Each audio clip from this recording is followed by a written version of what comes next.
वह joker supermarket में bread चुराने गया था। उसी दिन लड़का उसे कक्षा में ले आया और हंगामा मचा दिया। अपमान सहन न कर पाने के कारण उसने भाग जाने का फैसला किया। विचलित और हंसते हुए वह अप्रत्याशित रूप से एक कार दुर्घटना में मारा गया। 20 साल बाद लड़के को पता चला कि जिस लड़की ने प्रिंसिपल के सामने घुटने टेक कर दया की भीख मांगी थी ताकि उसे स्कूल से न निकाला जाए, वह धोखेबाज नहीं थी जिसने उसे धोखा दिया था, बल्कि वह षड्यंत्रकारी जोकर था जिसे उसने परोक्ष रूप से मार डाला था। सच्चाई जानने पर लड़के के भीतर एक तीव्र पीड़ा हुई। उसके मन में पश्चाताप और आत्मदोष भर गया। अपने स्कूल के दिनों को याद करते हुए जब भी वह निराश होता, वह कायर जोकर हमेशा उसके सामने आ जाता। 年秋，生日快乐。 उस दृश्य के पास से गुजरते हुए जहां स्कूल की सुंदरी के साथ दुर्घटना हुई थी, उस वर्ष का दृश्य फिर से सामने आ गया। जैसे ही वह खुशी से मौत का सामना करने वाली थी, उसे यह जानकर सदमा लगा कि 20 साल पहले उसका पुनर्जन्म हुआ था। जिस दिन उसे पता चला था कि स्कूल की उस सुंदरी ने उसके सुपरमार्केट से ब्रेड चुराई थी। उसके बिस्तर के पास शिन झिन्नू की तस्वीर देखकर लड़का खुद को बीमार महसूस करने से नहीं रोक सका।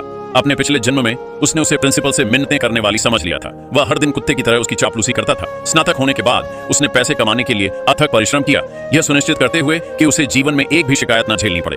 लेकिन बदले में शिन झिन्नू ने उसे बेरहमी से धोखा दिया। अब ईश्वर ने उसे दूसरा मौका दिया था। सबसे सस्ती ब्रेड की एक शेल्फ पर नजर गड़ाने के बाद उसने घबराहट में कुछ बैग उठाए और उन्हें अपने बैग में ठूंस लिया। उसने सोचा कि कुछ दिनों में अपने गुजारे का खर्चा पूरा होने पर वह बॉस को पैसे लौटा देगी। लेकिन जैसे ही वह जाने वाली थी, एक लड़के ने उसे पकड़ लिया जो दौड़कर आया था।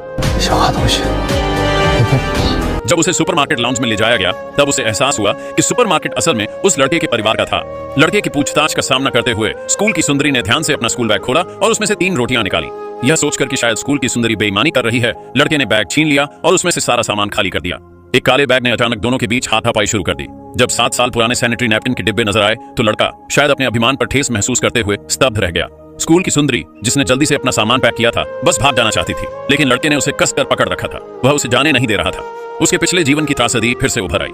अगर उसे एक बार खलनायक भी बनना पड़े, तो भी वह आज स्कूल की सुंदरी को अपनी कक्षा से बाहर नहीं जाने देगा। इसलिए वह केवल शक का दिखावा ही कर सकता था। 这没有。 अप्रत्याशित रूप से लड़का जिद करता रहा, यह कहते हुए कि उसे उसकी जांच करने की हिम्मत न करने के लिए अपराध बोध हो रहा है। वह चिल्लाता रहा। स्कूल की सुंदरी ने जल्दी से लड़के का मुंह बंद कर दिया। वह अंतर्मुखी और कम बोलने वाला था और उसके पास ऐसे बदमाश से निपटने का कोई रास्ता नहीं था। अपनी बेगुनाही साबित करने के लिए स्कूल की सुंदरी के पास उसकी बात मानने के अलावा कोई चारा नहीं था। 看，什么都没，只有这一件了。 स्कूल की सुंदरी को इसे गंभीरता से लेते देख लड़के ने जल्दी से आगे बढ़कर उसे रोका और कहा कि यह सब मजाक है। असहजता कम करने के लिए उसने अचानक रोटी का एक पैकेट फाड़ा और स्कूल की सुंदरी को देते हुए कहा कि वह उसे खाकर बराबर कर दे। वह उसे वैसे भी बेच नहीं सकता था।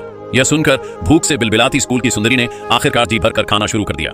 लेकिन उसके अगले कदम ने लड़के की आंखें भर दी। स्कूल की सुंदरी को एक रोटी के लिए भी आईओयू लिखते देख लड़का, जिसके लिए हमेशा से ही सब कुछ आसान रहा था, आखिरकार समझ गया कि उसके लिए यह कितना मुश्किल था।